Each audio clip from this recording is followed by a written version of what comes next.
maxaa Cabdullaahi Farmaajo shalay markuu na dhahay kursigu waa furan yahay oo waa tartami kartaan oo qorqorna dhahay kursigu waa furan yahay oo waa tartami kartaan oo ay lacagteena qarashka la soo gelinayeen oo dadka masaakiinta ah ay meeshan ku dhibaateysnaayeen. Bismillaahir Rahmaanir Rahiim. Magacaygu waa Hani Cabdigaas Hani Korlibax ahna musharax xildhibaan Hope 053.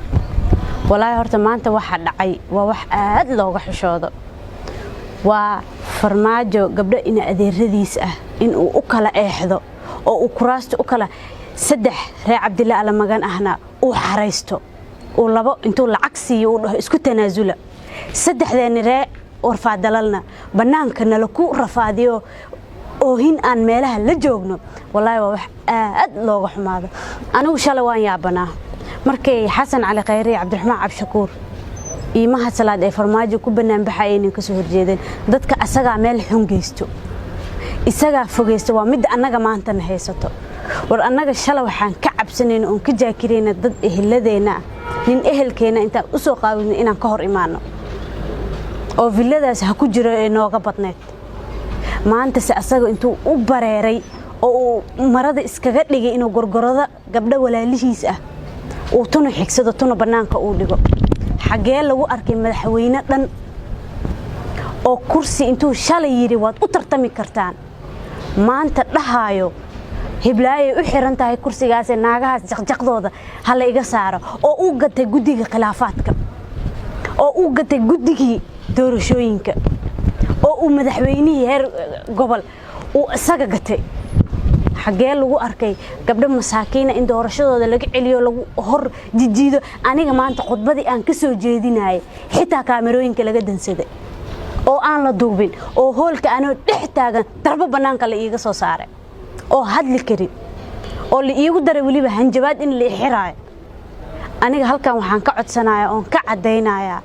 ra'iisul wasaaraha dalka inuu tilaabo sharciya kursigaas ka qaado kursigaas doorashadiisa maanta hal naag baa u xaadirtay oo loogu wada riday yaa u ridaay matqaana waa hooyadeed mid uu dhalay mid uu aabaheed dhalay iyo 4 askari oo banaanka joogto dadkii masaakiinta ahaayeen oo kuraastan xaq u lahaayeen oo u imaadeen inay codeeyaan war dad masaakiin oo baahan baa guryaha intay galeen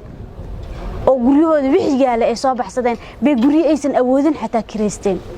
xagee lagu arkay nin dadkiisa eelkiisa saas u dhibaateynaa xagee ka dhacday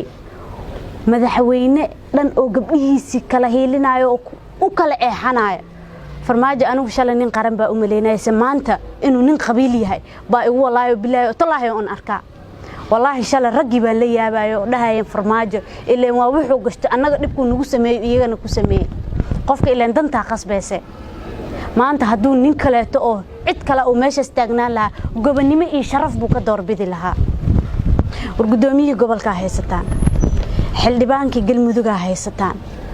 kii federaalka ku darsateen madaxweynihii haysataan xagee ku dhacday wasiiradii haysataan xagee caalamka uga dhacday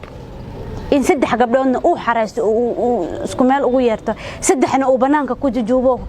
qarashkeen intay naga baxeen oon rafaadnay oon dhafarnay oo dad masaakiina aan keenay oo annagi waxaan awoodnay iyo waxaan awoodin baa isku darnay shalana uu yiri kuraasta way furan tahay mana qabataa annaga waxaan diyaar u hadii gudiga khilaafaadka la gatay ma sheegayno ma ogin taas waa gaar laakiin meeshaan doorasho kama dhicin cadaaladna ma ahayn maanta wixii dhacay kursigaasna madaxweyne ra'iisul wasaaraha dalka waxa ka codsanaynaa inuu dib ugu noqdo doorashadiisa annagoo xaadir maanta albaabadana la ka soo bixiyay oo cadeyn u haynaa hoolka dhexdiisa waxa liigu sameeyay ma fahanteen annaga maanta waxa nala ka galay wax xaq ma ahan nala ka oohinsiiyay anu hadda oohin weyba iga dhamaatay wax ii harayba ma jirto Farmaajo markay dadka shalay dhahay ummadan Soomaaliyeed uma talin karo wallahi waa run koosmaanta arkaa dhaqanka anu shalay nin qabiil kuma taageereenin nin qaran baan ku taageeray Xasan Cali Khayri asagoo ra'iisul wasaaraha shalay marka aniga taageeray oo shafka u garaacay waxa ogaa value-gu uu leeyahay ee wadanka wuxuu u qabtay iyo meeshuu gaarsiiyay adigana sidoo kale kugu taageereenay waxa aafalatay wanaag ma ahan dadkaagi ehelkaagi aad basaas u kala rifeysay ma Soomaaliya oo dhan baa u talin kartaa wallahi may uma maleynay alxamdulilah horta ilaahay waxaa ugu mahadnaqaa indhihii shalay iga xirnaa inay maanta ii furneen oo wax badan oo deep down kugu duugan inaan ogaadoon arkay aniga shakhsi ahaantayda